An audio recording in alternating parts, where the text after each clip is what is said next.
Quentin Cooper. Welcome to the second of these Imagining the Future interviews as part of the Scottish Institute for Enterprise's Festival of Innovation. Thanks for joining us.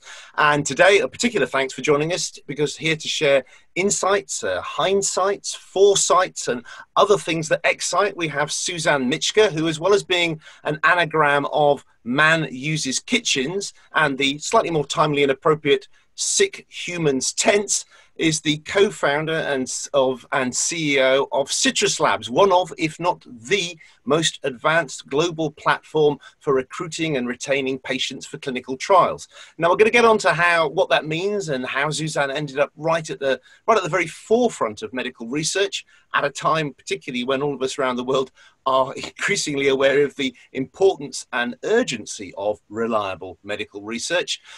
And I'll talk about that and other things over the next 20 or 25 minutes or so, but I'm also keen that I leave some time at the end for your comments, your questions, and you'll see on the screen that little Q&A box at the bottom. So as soon as you've got anything you want to get asked, put it in there. As soon as you've got a comment, put that in there as well. Okay, so first, Susanne, somewhat predictably, I'm going to say thank you. Thank you for joining us. And where are you joining us from? Well, thank you for having me. I'm actually joining you from Santa Monica in California. Ooh, which explains why we're not doing this at our usual 12:30 time, because it would be hideously early in the morning for you as well. Now, second, slightly less predictably, I want to give you a few lines from David Bowie classic. Don't worry, I'm not going to sing, but here we go. My brain hurt like a warehouse. It had no room to spare. I had to cram so many things to store everything in there. And all the fat, skinny people, and all the tall, short people, and all the nobody people, and all the somebody people, I never thought I'd need so many people. Now, as I'm sure some of you watching will have realized, those are from 5 Years, one of my very favorite David Bowie songs. But actually, I've chosen it not just because of the 5 Years thing, which I'm going to talk about, but there's a lot in there that we're going to come back to over the course of this interview. So let's start with the bit when it was 5 years ago. You had no room to spare because you were in a flat in Glasgow, but you're originally from Germany. So can we start by just getting how you ended up there? Yeah, absolutely. So I'm originally from Germany. After completing my high school degree, I actually moved to Austria, to Vienna, and completed my bachelor degree there. And then it was time for me to pick a university to do my master's degree. I actually looked at London. I also looked at Edinburgh and obviously Glasgow, where I ended up. And from what I've seen on TV and also did my research, I've never been in Scotland before.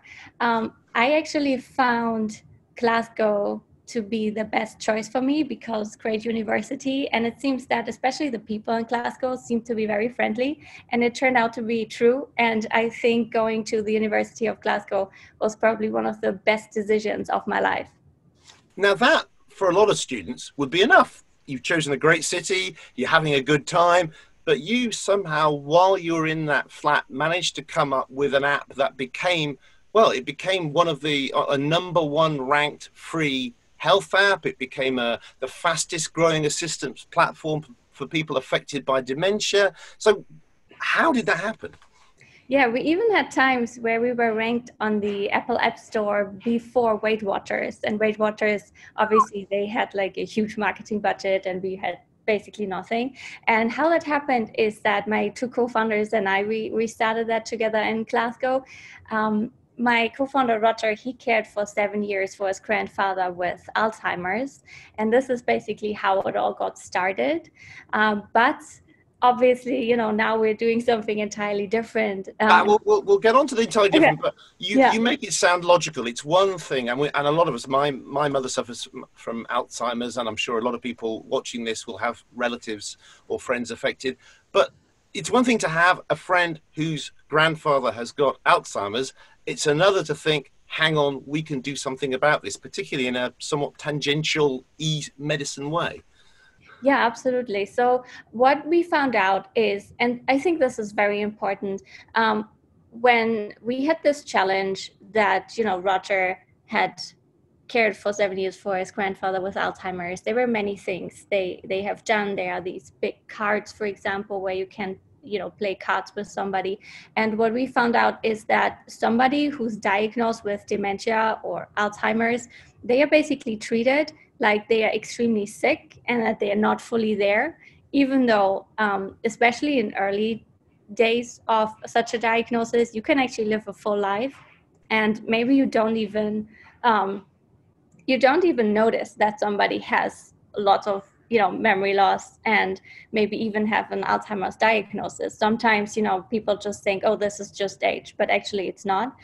So we wanted to come up with something that actually has a meaningful way of engaging people with memory loss, and we did that with a combination of obviously brain exercises, fun and interactive games, but also physical exercises, nutrition, as well as additional health tips. These health tips included, for example, how much water you should drink, that you should be active, even though you don't have to be you don't have to do like a heavy workout. You can also just go for a walk, for example. So basically giving the people that actually live with Alzheimer's as well as their caregivers some meaningful way of interaction. Now, this app was called MindMate, and I think it was around about this time as well that you first kind of entangled with SIE as well, the Scottish Institute for Enterprise. So, what kind of guidance did they give you? What difference did they make? I think that SIE played a really huge role in the development of MindMate, because we had the idea, I think, in February, March, and that was when the Young Innovators Challenge also took place. So we entered the Young Innovators Challenge with MindMate, and in the end, also, I think we won the Young Innovators Challenge. And obviously, I love the way you say, I think, full well you won. And obviously, we got a cash prize. That was £5,000, I believe. Yeah, that was also very meaningful for us, because this cash prize actually helped us to get to a first prototype. But obviously also in the course of this Innovators Challenge, we had lots of different workshops. For example, how to come up with a business model, how to think about competition. And this really helped us to kind of flesh out our idea more. Do you think it also helped being in Scotland? Were they kind of a more receptive, a better seeding ground for this kind of thinking? Yeah, 100%. It's not only that I think Scotland is very future driven and very is really helping entrepreneurs. I think Scotland is also extremely good because somebody always knows someone. So, for example, when we initially had the idea, we got immediately in touch with Alzheimer's Scotland, for example, and the Dementia Action Alliance, for example. So these were like really good ways of actually validating our idea as well. Yeah, as somebody once said, in Scotland, there is only 2 degrees of separation. There's never 6 degrees of separation as well. Now, you started doing this, you started doing MindMate. Now, obviously, you're hoping this is going to be commercial gain as well, but it is a free app. So how did you manage to monetize, or did you manage to monetize this? Yeah, that's an interesting question. So when we first started, obviously, we actually included our customers always in the development process of our product. We did that with MindMate, and we're doing that right now also with Citruslabs. So when we first started, we had like an initial idea what the app actually should look like. So we actually went into nursing homes, and we talked a lot to Alzheimer's Scotland as well, and also to Dementia UK, for example, as well. And sorry to interrupt you, but I'll come back. But I mean, I don't want to jump over an important point, but I think, isn't it the case that actually what you're making sound normal, a lot of people don't do? Go and talk to the customers before you're too far down the line. Yeah, absolutely. So I think this is one thing we did very well. So we talked first to customers before we built a product, because this is very important.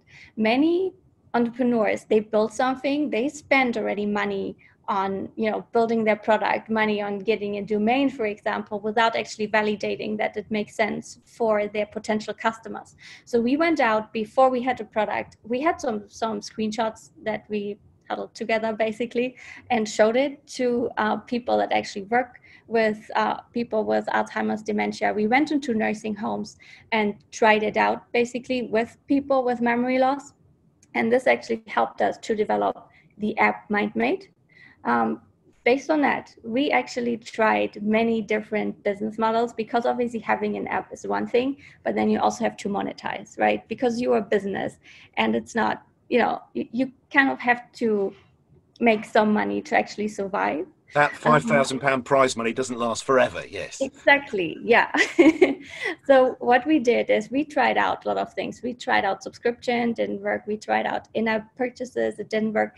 And many of the people we worked with back then, they basically told us, you should definitely sell this to nursing homes, to care homes, right? So we actually went to a lot of care homes. We pitched it, we demoed it. We actually got reimbursed by the NHS Scotland for the MindMate app, which was a huge success.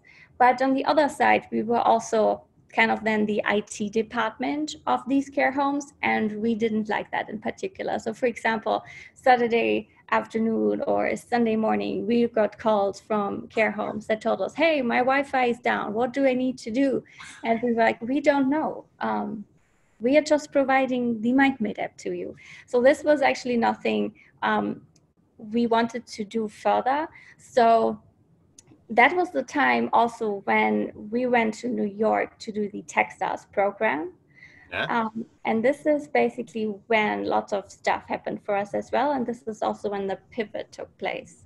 Do you want because it's worth this elaborate on that? vital. Well, yeah. I mean, this is what you've even if you've not raised a huge amount of money, what you have done is vastly raised your profile so much that big pharma begin to come seeking you out. Exactly. So one thing that we did very well, because we worked with customers from day one, is that we had a product that was resonating with many of our users, with most of our users, obviously. And it was resonating with the memory loss community, basically. So what we had was lots of word of mouth going on. We were in one nursing home, then these people told other people about it, then another nursing home took it over. Also communities formed in many different cities in the United Kingdom as well as in the US, where we saw that app downloads and also usage went up. And also Big Pharma saw that the MindMate app was used a lot in the Alzheimer's community. Now, what happened then was that Big Pharma actually contacted us in 2016, so basically 1 year after we launched the MindMate app, and they asked us if we could help them to recruit for some of their clinical trials in the Alzheimer's space, because they had huge losses basically in patients, and also they weren't able to actually get enough patients to enroll in their clinical trials. And what they usually would do is they would run ads on TV, they would run ads on radio, run ads in magazines, but also do social media. But it seemed not to work for this Alzheimer's population that they needed to reach. So this was basically the first time when we got in touch with clinical trials. And from there, we said yes, because we basically were in New York, we had no business model. We just basically decided to not continue with selling MindMate to nursing homes. And this is basically when this pivot happened. But this is an amazing thing. I mean, when you say it with hindsight, it seems logical, but to have, the might of Big Pharma going, we've had these problems with our trials, and I think there's something like, there's 86% of clinical trials run into problems of one kind or another. There are instances, even recently, I think, Novartis, had to abandon a potential COVID trial, wasn't it? Because they couldn't get enough appropriate people. And then the secondary issues, I think we've seen where historically we've had new pharmaceuticals, new medical procedures appearing on the market, and then it's turned out that actually they were trialed on a subgroup of the population which did not map onto the population as a whole. So I mean, it's a huge issue and a major issue, and one that can run into millions of dollars. And there's little old you being asked to help. Did you kind of do a double take when they approached you? How on earth can I do anything if you can't do it? Yeah, honestly, we had no idea about clinical trials back then. We just said yes because we didn't know what else to do, and we thought, well, maybe we try it out, maybe it works. It might have been a little bit naive, but I think that this was a really good decision. After we then talked to them, we delivered patients, and it actually worked. We were surprised by ourselves that it actually worked, that our population actually resonated with participating in clinical trials. Also, that basically these patients then went to the doctors to a screening and then enrolled in clinical trials. It was really good to see. And then after this first experiment, basically, we decided to look more into this market. And what we found out was really mind-blowing. This market is heavily dominated by marketing agencies, and how the clinical recruitment or clinical trials basically work is you have a sponsor, which is the pharmaceutical company. They did lots of research already, sometimes 10, 20, sometimes even 20, 30 years into a drug. And then the last step is clinical trials on humans, right? You have CROs in the middle. Sometimes they are contract research organizations that run clinical trials then on behalf of the sponsor. And then you have sites, research sites. These are the doctors that actually run the clinical trials on behalf of pharma, because pharma obviously can't do that because it would be unethical. They could do some funny stuff with the data they could collect. So doctors do that. They could just get the results they wanted. Yes, exactly. Exactly, yes. So the doctors basically do conduct the clinical trials, and here we are running into lots of inefficiencies because doctors are amazing at conducting their research, seeing patients and providing patient care, but they're not that great when it comes to marketing. And this is exactly where kind of this misalignment is happening, and this is where now Citruslabs is coming in. And we came up in the past years with a really good way of actually funneling patients into the doctor's offices, and then also streamlining for the doctors the patient recruitment process so that they can focus more on their patient care and don't worry about the patient recruitment process itself. And this is obviously where we come back to the Bowie line about all the fat, skinny, the fat, skinny people and the tall, short people and all the different kinds of people, because that's what you're helping them to find is actually a much broader base, and you're able to recruit across demographics and location and whatever other aspects you need to factor in. Yeah, and I think that it's extremely important for startups to avoid this tunnel vision, because many of my friends and colleagues, right, they actually had to close down and shut down their startup because they were so focused on this one idea that this needed to work, that they actually failed. And what we did with MindMate, I wouldn't say we failed, because MindMate still exists, it's still being used, and we use it still for clinical trial recruitment, but we kind of had to find a way around how to actually monetize this. And then we found out that patient recruitment is a big issue. So we kind of failed fast with the business model for MindMate, right? It took us 1 year to try out a lot of different business models, didn't work.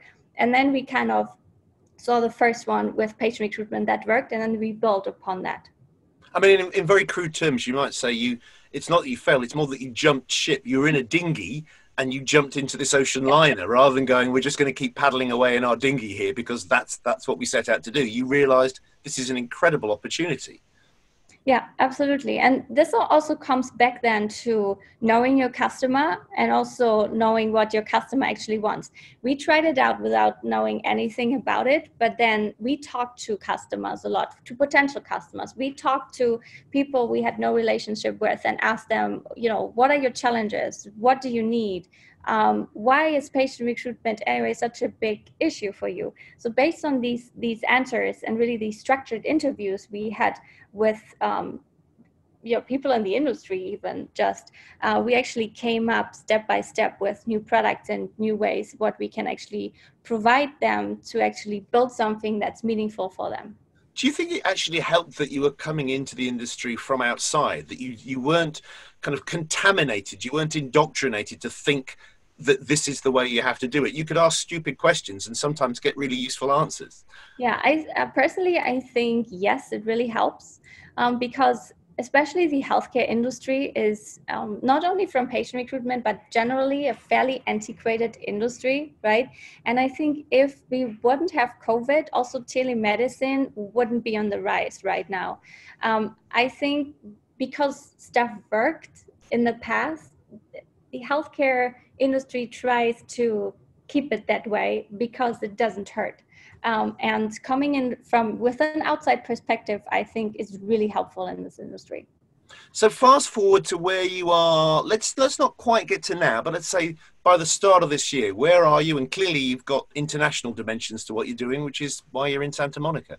Yeah, so we actually have an international team as well. So our developers and Roger, our CTO, and the reason why we started all this is actually in Glasgow with our developers. And we decided to actually have our sales and marketing team, basically our business development team in the United States, simply because the United States is the biggest clinical trial market in the world. This is why we are here, but we keep the tech team in Scotland, which is a great place to be, because especially if you're looking at salaries in San Francisco, for example, for a developer, they're like 10x of what the salaries are in Glasgow, for example. Small factor, yes. Yeah, absolutely. And where we are today is, so from 2016 to 2019, we focused only on patient recruitment to actually get the right patients to the right doctors and boost these enrollment metrics to actually help clinical trials fill up their needed patients faster. What we found, though, is that only 25% of these doctors enroll to target, and that 15 to 20% of these doctors, of these sites, they don't enroll a single patient. So we actually looked at this problem and basically wanted to come up with a product to streamline the process, because we found that only delivering patients is not enough, even though we had thousands of patients lined up already. They didn't get enrolled because of some inefficiencies at these sites, basically. So what we came up with is a new product called Citrus to streamline the whole process of patient recruitment and also patient enrollment, so that no patient is missed in this process. Right, now we're running out of time, and I'm very definitely want to make sure you get some questions and comments that have been sent in. But before we do, a couple more from me. So obviously I took you forward to the start of 2020. Now, since then, of course, COVID, how has that affected you? Yeah, so pre-COVID, we were actually profitable, which is a huge step at any startup.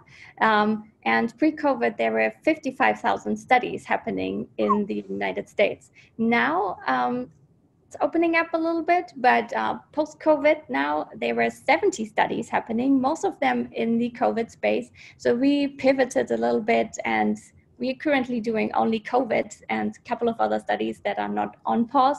But our main kind of thing right now is selling our software and not so much selling the patient recruitment service. But does that not feel an awesome responsibility that the fate of our species might be in your hands? It could be your trials that lead to a vaccine against COVID or whatever. Yeah, absolutely. So it's actually pretty good, that we have the opportunity to work on something that important, and we actually provide the COVID patients free of charge to our partners. And I mean, coming back to where we started with the David Bowie 5 years, are you amazed? I mean, does it seem like a kind of distant, ancient memory of being 5 years ago, given this incredible up, down, back, forward, twisty roller coaster ride you've been on since then?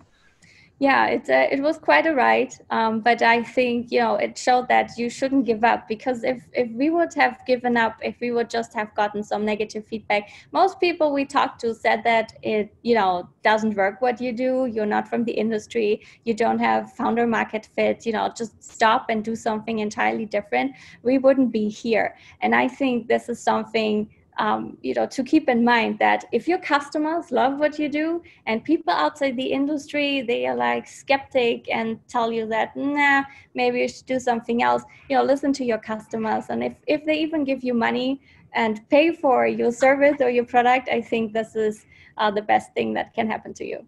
people paying you is a clue you're doing the right thing. Now, before I hand over to Fiona Godsman from SIE to throw a few of these questions back at you, I want to remind you of something you said in 2016. You said, don't listen to any advice you get, make it work for you. So given that people have been listening to your advice for the last 20 minutes, should they ignore all that? Probably not, but obviously, you know, the thing why I said this is that we got a lot of advice, and most of this advice was entirely useless for us because of people not knowing the business well enough, not knowing the industry well enough. So I'm listening to advice of people that know my company extremely well and also know the industry extremely well. Good. I mean, also, don't listen to this advice is also advice you can't. If you listen to it, then you're breaking the rule, and if you don't listen to it, then you're breaking the rule. So it's so it's brilliantly self-contradictory. Now, as promised, we've left just 3 or 4 minutes at the end. I'm going to hand over to the Chief Executive of the Scottish Institute for Enterprise, Fiona Godsman, and I hope you've got some questions and comments for us, Fiona. I do indeed. Hi, Susanne. I actually have quite a few, so I'm going to try and just kind of summarize them, and wanted to, a couple around the pivoting, actually. How easy was it to make that decision? Was it something that took you a while, or did you just know? And linked to that, do you think the experience in MindMate was important or useful in your pivoting journey? I think the pivot itself was extremely easy because it was just adding another business model to it. What was extremely hard is letting go MindMate. That was extremely hard, and it took us 4 years. So we let go MindMate basically beginning of this year, where we decided that we are not MindMate anymore, we are Citruslabs now. MindMate, the app does still exist, but it's basically just one product under the Citruslabs umbrella basically. But the pivot itself wasn't that hard because the MindMate app still existed back then and is still existent. Great. That leads me nicely to one of the other questions, actually, was about your view of apps in general. Do you think they are an optimal route for startups, especially regarding monetizing? We see a lot of students coming to us with ideas for apps, and it sounds like it was a good starting point for you, but maybe not the end. So what's your general view? I think that apps are definitely the future because everything is moving away from desktop to mobile. You know, I'm using, for most of the things I do, I use my phone. I even use my phone sometimes to work, just to work. Sometimes the whole workday is just on my phone, basically. So I use apps a lot, but I do see that monetization is extremely hard with apps, especially when they're consumer apps, right? Nobody wants to pay for anything anymore.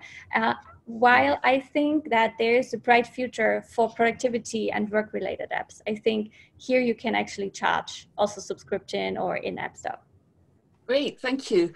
Now, a couple of big questions around COVID. Do you think that that could create significant change in the world of big pharma? Obviously, you've seen a lot of changes there, but it seems to me that things are just accelerating. You know, talk of vaccine development being so much faster than the past. Yeah. And also maybe aligned with that, where do you see Citruslabs in 5 years' time, or is it a little bit too predictable to answer that? Yeah, I think so, especially with the research, I think for COVID, it was also lucky that the research that's currently being conducted was based on research that was conducted already a couple of years ago with the first SARS outbreak, right? So that was good. And obviously right now it's a little bit accelerated, but that doesn't mean that it's less safe. So that's one thing I wanted to add here. And where we are in the future, in the next couple of years, I hope we are all over the pharmaceutical industry with our software, because I think we can really make a difference to also accelerate the patient recruitment process, because for some studies currently it's taking 2, sometimes 3 years to actually complete patient recruitment for the study. And we want to obviously accelerate that. Great. And I think it's amazing to see the how much you've achieved in such a short time. That's all the questions from the audience and from me. So it's all the ones we've got time for anyway. Yeah, all the time for, yeah. It's amazing to see what we've achieved in this time as well. I sincerely hope as well. So Fiona, thank you as well. That is all the time we have today. So as well as thanking Fiona, of course, I want to thank the absorbing, ascorbic, but never acerbic Susanne Mitschke, CEO of Citruslabs. And Susanne, if you haven't gone, you never said why citrus, why that name? It's very interesting. It's actually a Scottish name as well. So Citruslabs, because the first clinical trial ever was conducted in Scotland and basically included citrus fruit. Ah, right. And of course, there is a great tradition. I think there's a plaque in one of the quadrangles at Edinburgh University about the research on citrus fruit and scurvy, I seem to remember going back here. So there you go. Right. So anyway, next week we're back at our normal time of 12:30, if I can say normal after a sample size of 2, which I'm sure Susanne would tell me I can't, but we're going back to being at 12:30, and that is the idea when most of these will be, and it will be my pleasure, I hope, to talk to Roy Hotrap-Varnon, co-founder and CEO of sports data company Player Data, who aim to give both professional and amateur sportsmen and sportswomen insights and info they need to go faster, higher, stronger. So make a date with Data, August the 6th, 12:30, and you can register for free tickets via our website. Until then, thank you for joining us. Have a nice weekend, and hope to be seen by you next week.